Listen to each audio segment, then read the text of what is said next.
There's something quite mystical about Africa, and if you've been, you know. It's a continent like no other.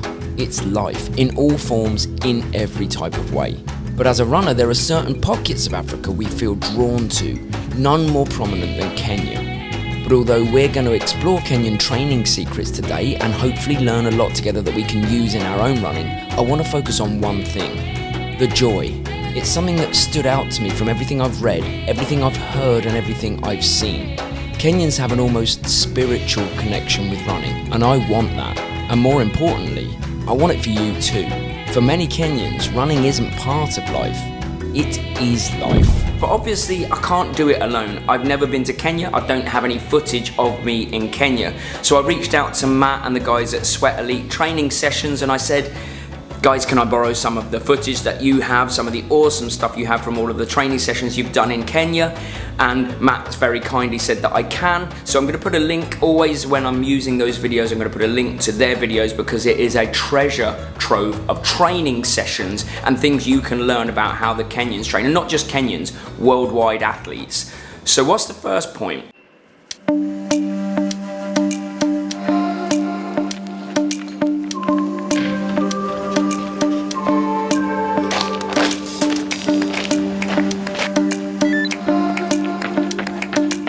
The first Kenyan training method I want to talk about is something they call Ombali, which actually literally translates as distance, but they have a strategy or a number of strategies that I really love to help build their distance, but help do it safely.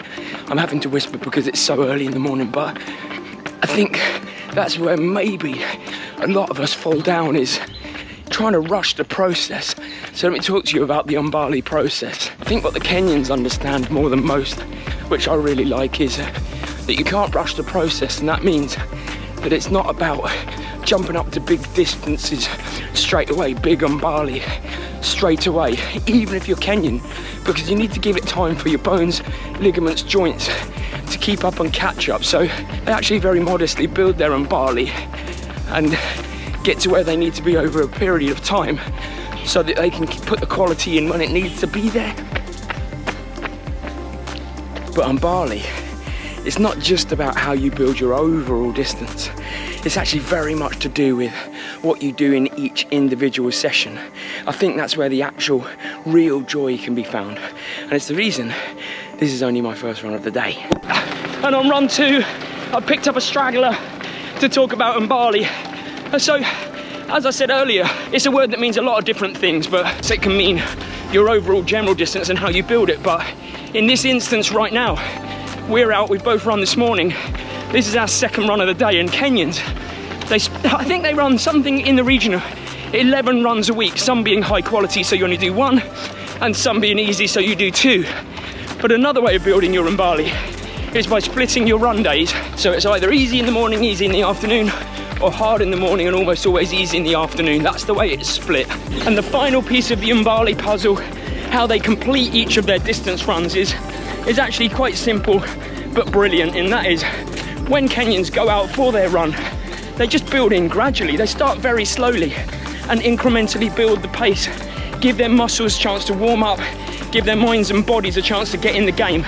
It's what we tried to do today, but what happened was we started nice and slow, got too fast because it's blistering hot, and then had to slow down again. But you know, the idea was there. That was what we were trying, was Umbali, the Kenyan way.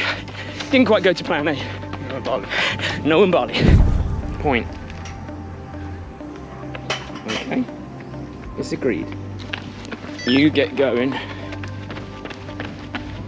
Second day running in the week, it's Wednesday. We're out for an hour, and I'm going to talk about 2 more Kenyan concepts. Actually, they're my 2 favourite ones when I've been doing my research, and that is the concept of vikundi and the concept of kasi, and they go hand in hand, which is why I'm going to talk about them both, and why I'm going to talk about why they're beneficial for all of us.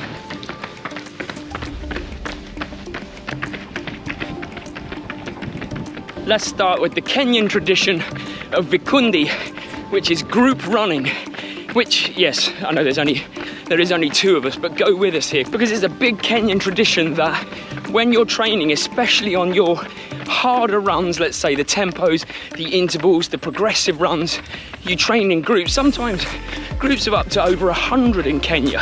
And even though for most of the time we end up having to train alone, much prefer it when we train in groups. You've probably seen us out running with John, Mikey, Polly, loads of different people in loads of different ways. And there's a lot of benefit there. This is what the Kenyans believe. I've really got into group running lately, and it's amazing how quickly the kilometres or the miles tick by when you're running in a group.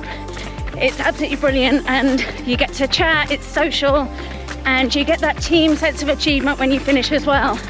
And that's why the Kenyans love it so much. They're social runners and they're in it together. And the other thing is, if you think about Vikundi from a motivational standpoint, often on runs, if Mary's having a low point, I'm having a high point, or vice versa, and you get each other through, and that's kind of even more amplifies when there's loads of people around you. If you're ever having a harder moment, you're going to have a load of people around you motivating, being your cheerleaders, getting you going. And that's why Vikundi is so important to the Kenyans. Oh. End of the road. Turning around. Let's go. Let's talk about kasi. Ever heard that saying, too many cooks spoil the broth? Well, Kenyans believe that about running, in that too many people trying to dictate what happens in a run tends to be disastrous for all in the run. So what Kenyans do is they allocate 1 or 2 or 4 people, depending on the size of the group, to control the pace in that run, and that is kasi, pace control. So on this run here, Mary's doing it because it's our easy run. I don't want to push her into tempo zone, so you're controlling the pace, right? Yep, that's my job. Mary's job is the kasi today. Sometimes when we're doing tempo, or Mary's doing tempo, I'll control the pace.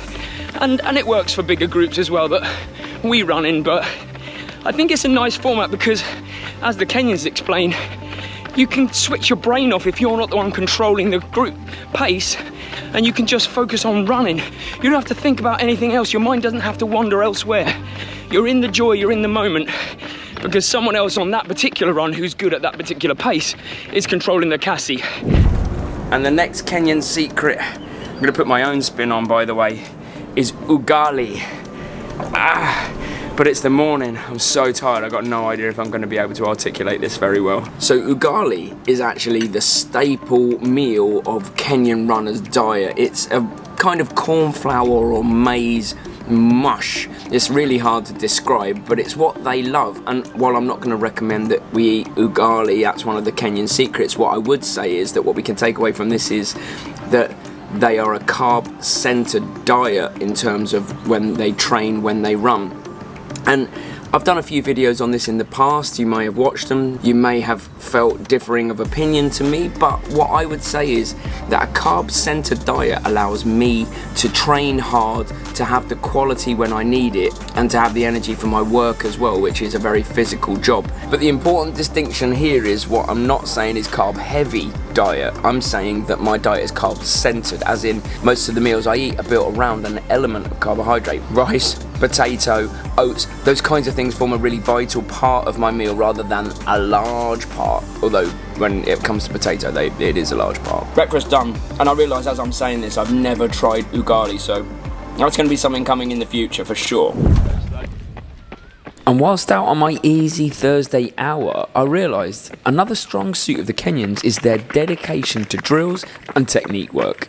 They spend a lot of time in a week solely doing running drills, either before or after run sessions, or even sometimes as a standalone session. A technique session that's pretty unique to Kenya is diagonals, and it's basically running easy along the sides of a football pitch, diagonally across it to promote fast but good straight line technique, and there's a full video on it on Sweat Elite. Again, something unique and joyful about the process. It's all interconnected and it's so important. And if there is something lacking in my running as a whole, it's almost certainly drills or technique work. Something I also watched Vlad Excel do in the video we made together a few weeks ago and realised I need to implement more of it. Are you a pro rester? Rester, not wrestler, because that's what the Kenyan runners are. They take their rest and recovery every bit as seriously as they take their running. It is absolutely part of everything they do. So you'll often see videos when you watch Kenyan runners talking about what they do is after their sessions and before their next session in the afternoon, they really don't do very much about rest, but there's no guilt there. And I know we can't necessarily access that level of rest if we are in full-time employment like the majority of us watching are.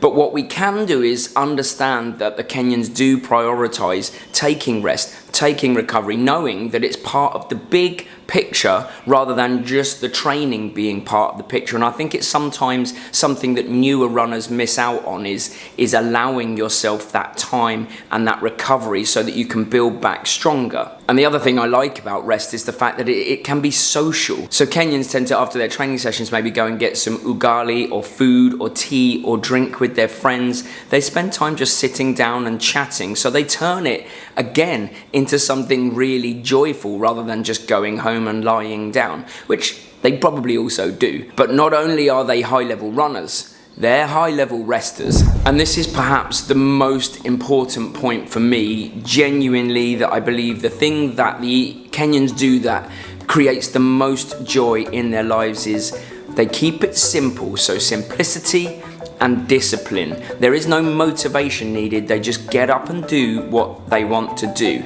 And I think if you can keep it simple, if you can stay disciplined, then you're truly free. It's truly a joyful experience. By being disciplined, you're sending yourself a very, very clear message that you're in control and you're truly free. And it has nothing to do with motivation. Take thought out of the process. You just get up and do what needs to be done. And there is an absolute level of freedom and joy that comes from that. I always feel like I'm kind of sending a message to myself that I'm worth it here. I'm doing something I know long term will benefit me, so there's not even a choice, I just do. And there is the joy. And I hope you liked the video. And first of all, massive thanks to Matt at Sweat Elite Training Sessions for letting me use some of the video footage he has. And if you're interested in more of the specific training sessions, then I'm going to link one of the videos here, and then you can start exploring the channel. And if you liked this video, then I think you're probably going to like this one as well, which is 4 steps that you can take to make running an unbreakable habit. And as a result, find the joy. I'm getting out of here. Race video coming Wednesday, so I'll see you then. Have a good one.